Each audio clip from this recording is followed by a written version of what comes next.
축구팬 여러분 안녕하십니까? K리그 1 20라운드까지 종료가 됐습니다. 이제는 K리그 1의 시즌도 정말 절반 이상이 다 지나갔다고 볼 수 있겠는데요. 이번에도 늘 했던 이야기를 해야 될 것 같습니다. 찾아오는 기회를 놓치지 말아야 한다는 것. 이것이 굉장히 또 중요한 이야기라고 생각을 하고 이번 라운드에도 그것이 좀 끝까지 영향을 미쳤다고 생각을 하는데요. 이번 25일 토요일부터 26일 일요일까지 펼쳐졌던 20라운드 리뷰 지금부터 시작해 보도록 하겠습니다. 먼저 20라운드 전반적인 경기 결과부터 살펴보도록 하겠습니다.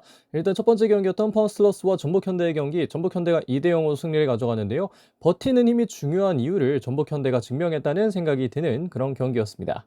두 번째 경기였던 김천과 대전 하나시티즌의 경기 3대2로 김천 상무가 드디어 홈 첫 승리를 가져가게 됐는데요.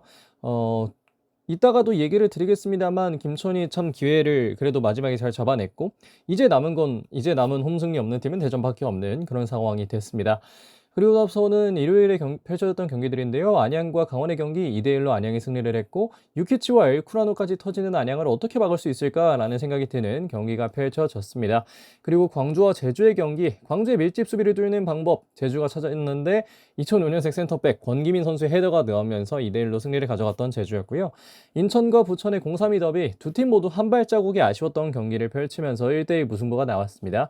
그리고 서울과 울산의 경기 일요일 좀 메인 경기였다고 볼 수 있는 그런 경기였는데 이 경기 울산이 3대1로 승리를 가져갔고요. 상대 실수를 확실하게 포착하는 것이 매우 중요한 이유를 울산이 보여줬다고 생각을 합니다. 이렇게 말씀드린 6경기 중에는 포항과 전북, 김천과 대전, 그리고 서울과 울산의 경기 리뷰를 따로 드릴 예정입니다. 다만 본격적으로 리뷰 들어가기 전에 승부예측 결과 확인해 볼 텐데요. 한 경기 빼고 다 틀렸습니다. 최근에는 그래도 반 이상은 맞췄던 것 같은데 이번 라운드는 쉽지 않았는데요. 그만큼 반전이 많았다고도 볼 수 있겠습니다. 제주와 광주의 경기를 제외하면 모든 경기가 이제 좀 틀리게 됐는데 네, 그렇게 됐습니다. 자, 그러면 첫 번째 경기 리뷰 들어가 보도록 하겠습니다. 7월 25일 토요일 19시 30분 포항 스틸라드에서 펼쳐졌던 포항 스틸러스와 전북현대의 경기였는데요. 이 경기 전북현대가 2대0 승리를 가져갔습니다. 버텨내는 힘이 중요한 이유 전북현대가 상당히 잘 보여줬는데 어떤 경기가 펼쳐졌었는지 지금부터 알아보도록 하겠습니다. 먼저 출전 시간 기준 라인업부터 살펴보겠습니다. 포항 스틸러스의 경우에는 3-4-3 그리고 전북현대의 경우에는 4-2-3-1 정도의 전형을 활용했다고 볼 수 있겠는데요. 포항은 황인재 골키퍼, 백스리에는 김호진, 박찬용, 신광훈, 미드필더에는 완델손, 니시아 켄토, 김동진, 어정원, 스리톱에는 트란지스카, 이호재 그리고 조상혁 선수가 나왔습니다. 물론 선발 출전한 라인업은 좀 있었습니다만 후반전에 이제 시작과 함께 교체 투입된 선수들을 또 많이 뛰었기 때문에 이렇게 좀 배치해놨다는 것, 특히나 이호재 선수를 비롯해서 그렇고요. 전북현대의 경우에는 손범국 골키퍼, 백포에는 최우진, 김영빈, 조이제, 김태환, 중원에는 오베르단, 김진규, 강상윤, 쓰리톱에는 김예건, 기티스, 이승우였습니다. 이동주 선수가 좀 출전이 어려운 부상을 당하면서 김예건 선수가 전반부터 교체 투입되면서 가장 프로 데뷔 이후에는 가장 긴 출전 시간을 소화했다는 것 정도가 여기서 볼만한 지점이 되겠습니다. 이제 경기 정리 들어가 보도록 하겠습니다. 앞서 말씀드렸다시피 전북현대가 2대0 승리를 가져갔고 기티스 선수의 전반 막판 득점 그리고 김영빈 선수의 후반 추가 시간 득점이 나오면서 전북현대가 승리를 가져갔습니다. 일단 전반전부터 정리를 해보자면 실수에 의한 실점 위기에서 벗어난 이후에도 포항 슬러스는 사실 조금씩 불안한 모습이 보였습니다. 그래도 좀 뒤로 갈수록 전진에 대한 빈도를 높여가면서 조금은 주도적으로 축구를 하려고 노력을 했었던 것 같은데 반면 전북은 여기에 대해서 기티스를 활용한 롱볼 전개 그리고 강한 압박을 펼치면서 물론 포항 슬러스가 이렇게 전진하면서 전북의 전진은 조금 어려워진 부분이 있었고 이따가 말씀드릴 여러 가지 부분에 의해서 전북이 전진을 좀 어려워하는 부분이 있었는데 결국은 이렇게 좀 힘들게지만 전진을 해냈고 거기서부터 이제 기티스 선수의 득점이 나오는 경향이 있었습니다. 이때는 이제 뭐 이승우 선수의 활약도 굉장히 좋았고요. 그리고 후반전 이호재 선수를 투입하면서 포항 슬러스가 의지를 좀 드러냈습니다. 측면이나 이런 여러 가지 부분에서 공격적인 성향을 좀 두드러지게 보였는데 아쉽게도 결국은 득점을 해내지 못하면서 경기를 조금 밀리고 말았는데요. 거기에 더해서 막판에 김영빈 선수에게 또 쐐기골을 실점하면서 경기를 내줄 수밖에 없었습니다. 반면 전북은 앞서 말씀드렸던 그런 스타일이었죠. 큰 변화를 가져가는 대신에 이선과 기티스를 활용한 공격을 펼쳤던 전북이 결국 위기를 버텨내고 추가골까지 기록한 것이 이 경기에서 전북 현대가 승리를 할 수 있는 그런 요건 중 하나였다. 이렇게 말씀드릴 수도 있겠습니다. 이어서 경기 포인트 조금 더 세밀하게 확인해 보도록 하겠습니다. 먼저 홈팀 포항 슬러스입니다. 이호재 선수의 포항 고별전은 참 아쉽게 됐습니다. 이제 스바이 분데스리가의 이 다렘슈타트로 가는 이호재 선수가 됐는데 직전 경기에 비해서 슈팅 수를 많이 늘렸던 포항이지만 유효 슈팅이 좀 부족했고 결국 뭐 슈팅 정확도나 이런 부분이 되겠죠. 여기서 이제 득점이 어려운 그런 결과를 맞이하고 말았습니다. 파운슬러스가 지난 서울전에서는 굉장히 아쉬운 모습이 있었는데 그래도 조금 회복을 했다는 느낌을 받았지만 그럼에도 불구하고 득점까지 나오는데 어려움이 있었다 이런 생각이 들고요. 여기서 제가 약간의 의문점이 있었던 건 후방 전개에서의 목적을 어떻게 둘 것이냐 이 부분에 좀 약간의 생각이 있었습니다. 빌드업 구조도 약간 애매하고 롱볼을 전개할 때에도 조금은 애매하고 이때 제가 생각한 부분은 미드필더를 조금 더 잘 활용할 수 있으면 어떨까라는 생각이 좀 들었고 물론 빠르게 전개하기 위해서 측면적으로 완델손이나 어정원을 활용하는 움직임도 좋겠지만 미드필더를 조금 더 활용하면 어떨까? 특히나 파운슬러스의 이 3미들 자원들이 굉장히 좋기 때문에 이런 걸 좀 활용하면 어떨까 하는 생각이 들었는데 이 부분은 박태환 감독께서 뭐 잘 조절하시지 않을까 하는 생각이 들고요. 조상혁 선수의 모습이 조금 더 좋게 필요할 것 같습니다. 이호재 선수의 빈자리가 이제 생길 텐데 이걸 더 메우려면 더 가담해야 되고 뭐 전반적인 압박 뭐 이런 것뿐만 얘기하는 게 아니라 모든 부분에서 조금 더 기여도를 높여야 된다는 생각이 들고요. 압박이나 연계 이런 부분들 다 좋아져야겠습니다. 초먼을 약간 하자면 아마 화요일 즈음에는 다림스타트에서 이호재 선수가 어떻게 할 수 있을까 이런 부분들도 약간씩 말씀을 드릴 예정이고요. 일단 원정팀 전북현대의 경우에는 이승우 선수와 김예건 선수의 활약이 상당히 좋았습니다.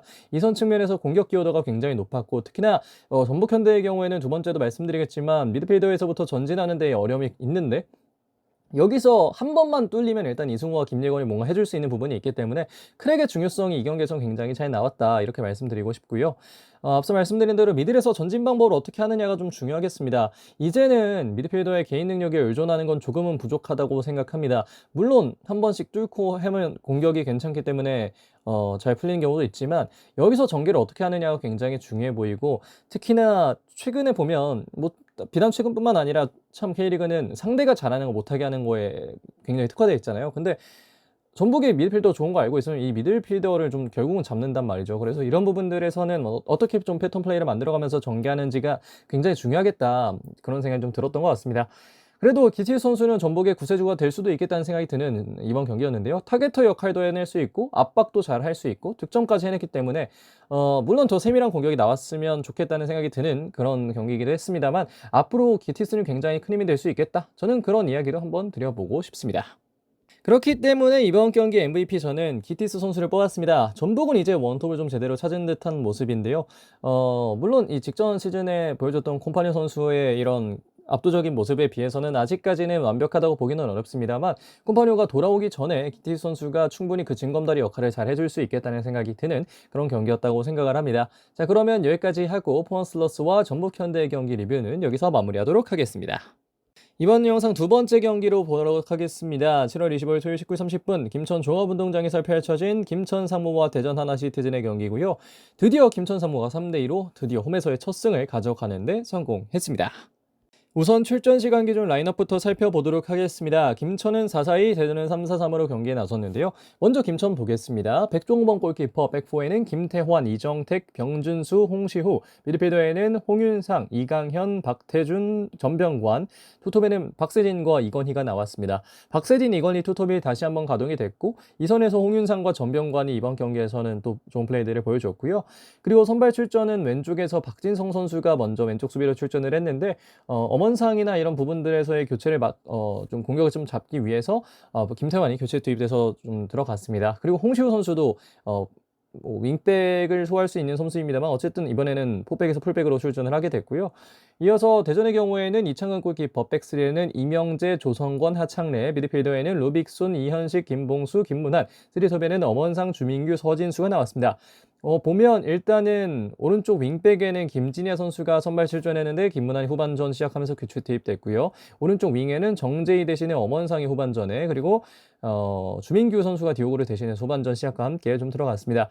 최근에 이렇게 조금 변형된 3백 구조를 가져가고 있는 대전 하나시티즌인데 그 기조를 이번 경기까지도 이어왔다 이렇게 말씀드릴 수 있겠습니다. 이어서 경기 정리해 보도록 하겠습니다. 김천이 이건희, 홍윤상, 김희석의 득점에 힘입어서 또 3득점을 하고 승리를 가져갔고요. 대전은 조성건과 마사의 득점이 있었습니다만 김천을 따라잡기에는 결국은 또 끝에는 무리가 있게 됐습니다. 전반전을 정리해보자면 김천은 경기 초반에 조성권 선수에게 세트피스에서 실점을 하면서 위기가 있었지만 훌륭한 패턴 플레이를 기반으로 해서 이내 또 34분 이건희 선수의 득점 그리고 42분 홍윤상 선수의 득점으로 따라잡고 역전까지 해냈던 그런 전반전이었고, 반면 대전의 경우에는 좋은 세트피스로 선취골을 기록했습니다만 굉장한 이 디오 선수의 빅찬스 미스 이후에 소유나 전진에서 조금 어려움을 겪었고, 거기에 더해서 수비 실수까지 발생하면서 2실점을 하게 됐습니다. 이어서 후반전에는 초반에는 이제 김천이 전반전에 좋았던 흐름을 연결했지만 이후에 약간은 좀 교체를 통해서 4-3-3으로의 변화를 통해서 수비 지향적인 모습을 보이다가 결국은 경기 막판에 이 마사에게 득점을 허용했었는데요. 근데 그 이후에 다시 한번 또 체력적으로 발전된 모습을 보이면서 또 올라오니까 여기서 또 다시 한번 극장골이 나오면서 김천이 되게 재밌게 조금은 신기하게 승리를 가져가는 데 성공을 했습니다. 반면 대전은 상대가 4-3-3으로 전환을 함에 따라서 공격적인 강도를 높였는데 결국은 답답한 흐름 속에 동점을 만들기는 했지만 추가적인 득점이 나오지 않았고, 여기서 결국 그거는 것들이 스노우볼로 쌓이고 쌓이면서 결국은 역전을 허용할 수밖에 없는 흐름이 나왔다. 뭐 이 정도로 저는 정리를 드릴 수 있겠습니다. 이어서 조금 더 깊게 경기 포인트 확인해 보도록 하겠습니다. 먼저 홈팀 김천입니다. 김천은 드디어 홈에서 첫 승을 거두는 데 성공했습니다. 막판에 어려움이 컸던 김천이었는데 결국은 김희석 선수의 득점에 힘입어서 승리를 하는 데 성공을 했고요.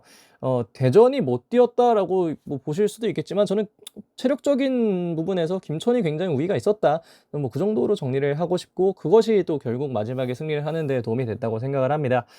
여기에 더해서 선수들 사이에서의 조합도 괜찮다고 생각을 하는데요. 스위칭 플레이나 사이사이에 들어가는 이 잘라먹는 패스, 이 짧게 짧게 썰고 들어가는 패스들이 굉장히 좋았고, 여기서 공격 기회만 조금 더 득점으로 연결을 해준다면 훨씬 더 살아날 수 있을 것 같고, 이번 경기에도 사실 슈팅을 통해서 득점을 만들 수 있는 경우가 많았는데 그걸 득점으로 이어나가지 못했기 때문에 결국은 아쉬운 약간 실점이나 이런 부분들이 있었던 거거든요. 그래서 이런 것들을 잘 살려주면 좋겠다. 그리고 특히나 4-4-2에서 4-3-3으로 전환할 때 투톱 중에 한 명인 박세진 선수를 대신해서 김희석 선수가 교체 투입되고 그러면서 4-3-3으로 좀 변화를 가져가게 되는 김천인데, 이때 조금은 너무 내려선다는 생각이 들 때도 있거든요. 그래서 이런 부분들은 조금은 약간 교체하는 과정에 조금 변화가 적게 만들면 안 될까 이런 생각이 드는 그런 경기였습니다. 반면 원정팀 대전은 전개와 선택의 속도가 조금 아쉽습니다.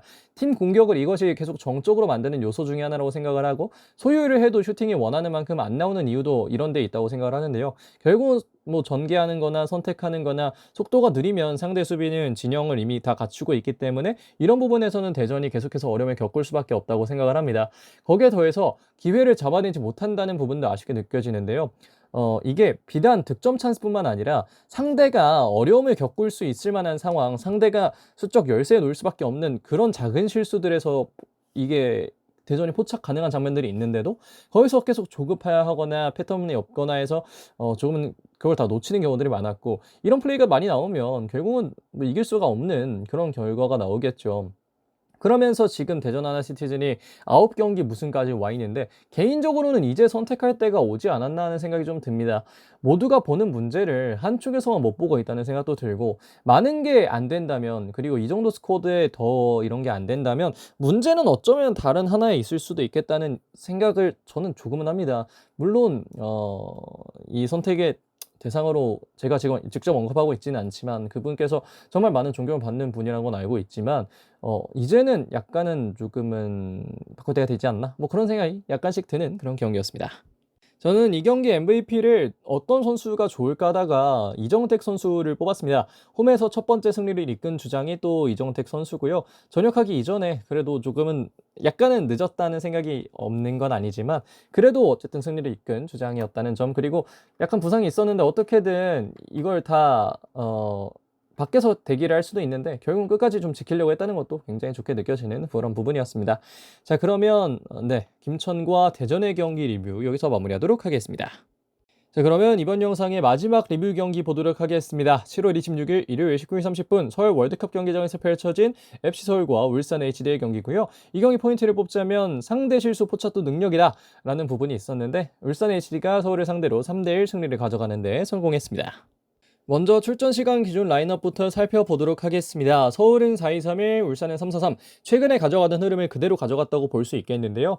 먼저 서울은 구설 골키퍼, 백포에는 김진수, 로스, 박성훈, 최준, 미드필더에는 바베츠, 문선민, 안데르손, 스리터베는 송민규, 클리말라, 그리고 정승원이었습니다. 어, 사실 라인업 보시면 아시다시피 서울이 경기 초반에 선발 라인업 시작할 때에는 지난 경기에 비해서 변화가 거의 없었는데, 이것에서 약간 기반하는 문제점이 있다는 것을 김경호 감독께서 확인을 하시고 나서 좀 많은 변화를 가져간 것이 눈에 띄었습니다. 특히나 전반 33분 만에 이승무 선수를 빼고 문선민 선수를 투입하면서 조금 더 공격적인 부분을 좀 추구를 했었고, 이외에도 야잔 선수의 컨디션이나 이런 부분이 문제가 있으면서 박성훈 선수 투입되는 과정이 좀 있었고요. 반면 울산의 경우에는 조현우 골키퍼, 백스리에는 김영권, 정승현, 서명관, 미드필더에는 조현택, 토마스, 이규성, 장시영, 스리톱에는 이진현, 이동경, 그리고 에릭 선수가 나왔습니다. 보시면 이 울산의 경우에는 전반전 끝나고는 바로 교체를 하지는 않았고요. 최근에 이 클래식하게 센터백들 3명 다 활용해서 3백 서는 거, 그리고 조현택 선수 왼쪽에 좀 돌아왔고, 이동경 선수를 제로톱에 놓은 부분, 그리고 에릭 선수를 왼쪽 윙어에 놓은 부분이 굉장히 좀 인상적인 부분이었고요. 그 이외에는 좀 비슷하게 출전을 했었던 울산이었습니다. 네, 이제 경기 정리를 좀 해볼 텐데, 서울은 정수원 선수가 후반 60분에 득점에 성공을 했습니다만 에릭, 이동경, 야고 선수의 득점을 이겨내는 데에는 어려움이 있었던 그런 경기였다고 말씀드릴 수 있겠습니다. 전반전을 좀 정리해보자면, 선발 라인업을 앞서 말씀드린 대로 거의 바꾸지 않았던 서울이 체력과 집중력의 저하 같은 부분들이 조금 나오면서 먼저 2실점을 하고 말았습니다. 특히나 12분 만에 2실점을 했기 때문에 이것이 큰 변화를 가져가는 계기가 됐고, 앞서 말씀드렸던 대로 이 선발 출전했던 라인업에서 다수의 변화를 가져가는 계기가 됐습니다. 물론 거의 그 이상에서 득점이 나오진 않았습니다만 많은 변화를 추가했었던 이 김기동 감독이었는데요. 반면 울산은 이동경 제로톱을 활용하면서 많은 변화를 가져갔고, 상대 실수를 기점으로 해서 연속 득점을 가져가면서 두 골을 넣은 이후에는 그래도 스피드 스탠스를 조금 더 늘리는 모습을 보여줬었던 그런 전반전이었다고 생각을 합니다. 다만 후반전으로 가면서도 이것이 그대로 이어진 게 울산에게는 어려움, 그리고 서울에게는 기회로 찾아왔었는데요. 안 그래도 관리를 못하고 있는 이상한 3백인데 수비지향적인 모습으로 결국은 울산이 60분에 정성수에게 실점을 하고 말았는데, 다행히 이후에는 조금 버티면서 추가골을 기록하면서 승리를 가져갈 수 있었는데요.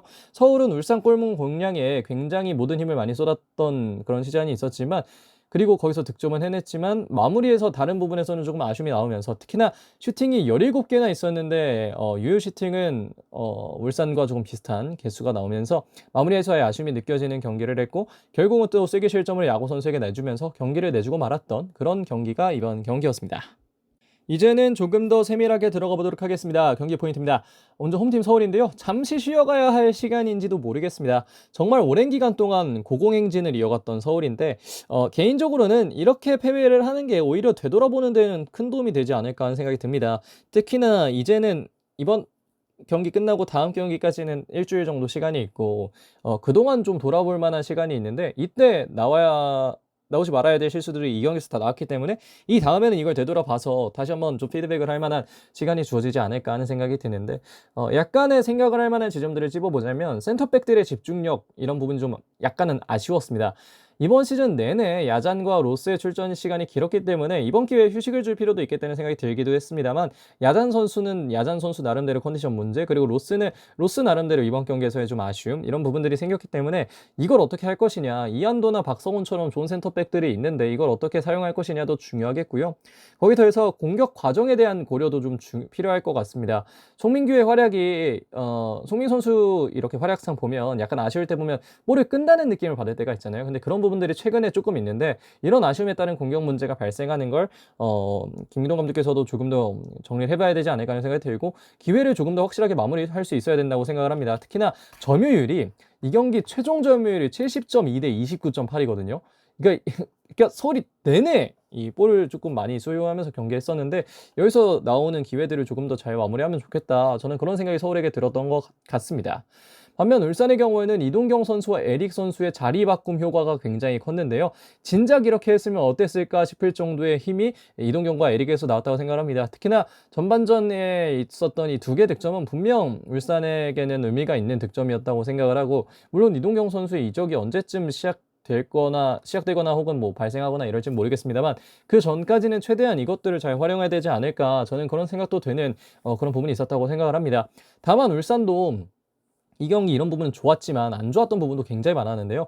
일단 더 정확하고 조금 더 효율적이어야 됩니다. 수비 과정에서 비효율적인 움직임이 나오면서 거기서부터 실점을 하는 경우들이 있었고 특히나 전방에서부터 수비가 조금 돼야 되는데 그런 것들이 전혀 안 된 부분이 있었기 때문에 트랜지션 하면서 나가는 과정에서도 정확해야 된다는 이야기 이따가 또 드리겠습니다만 수비 과정에서 더 많이 뛰고 더 좋은 플레이들을 많이 해줘야 되는데 이날 울산의 패스 성공률은 73%밖에 되지 않았기 때문에 이런 것들은 훨씬 더 정확하게 해야 된다. 그리고 여기서부터 나오는 이 패스들을 기반으로 해서 나오는 이 트랜지션 과정에서도 정확하게 볼을 처리해야만 그들이 체력을 사용하지 않고 경기를 할 수 있을 것이다. 저는 이런 이야기도 함께 하고 싶은데요.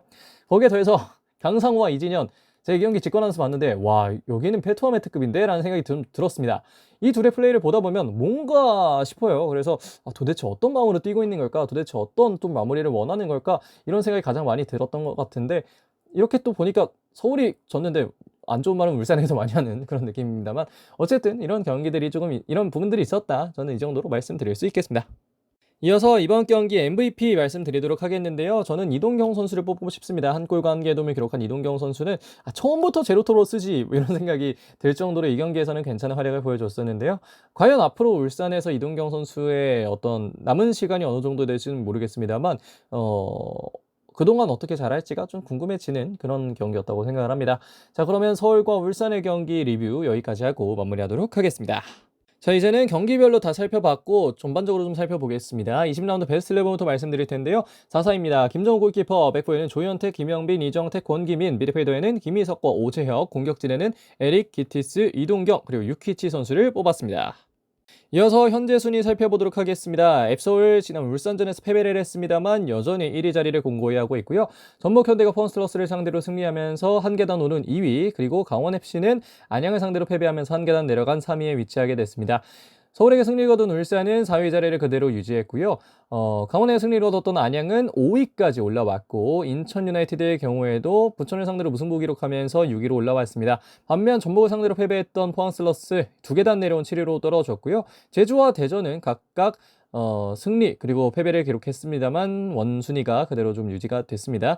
그리고 사실 제주와 대전 사이에는 7점 차가 있으니까 그래도 꽤 크다고 볼 수 있겠고 그리고 김천과 부천의 경우에는 또 순위를 맞바꿨습니다. 같은 승점입니다만 이 김천이 조금 더 많은 득점을 기록하면서 높은 위치에 있게 됐고요. 지금 보시면 2위부터 8위까지가 승점 6점 차이밖에 나지가 않고요. 그리고 9위부터 11위는 승점이 모두 똑같은 가운데 다득점으로 좀 갈리고 있는 형국이라고 보시면 되겠습니다. 그리고 광주FC 굉장히 오랜 기간 승리가 없는 상황인데 이번 경기에서도 패배를 하면서 승점 10점에 머무르고 있는 그런 상황이 됐습니다. 자, 여기까지 20라운드 리뷰를 모두 다 해봤습니다. 찾아오는 기회를 놓치지 말라. 그리고 기회를 놓치면 결국은 또 위기가 온다. 이런 이야기를 참 많이 했는데 매번 이런 얘기를 하게 되는 것 같아요. 이게 사실 비단 축구뿐만 아니라 그냥 여러 부분에서 그런 것 같습니다. 기회를 참 잘 잡는 게 중요한데 이때 어떻게 뭐 준비를 잘 하느냐도 중요하겠지만 여러 가지 부분에서 참 통용이 될 수 있을 만한 말이 아닌가 하는 생각이 들고요. 저는 이 기회를 놓치지 않기 위해 내일도 돌아올 수 있도록 많은 노력하겠고 이번 영상은 여기까지 하고 마무리하도록 하겠습니다. 고맙습니다.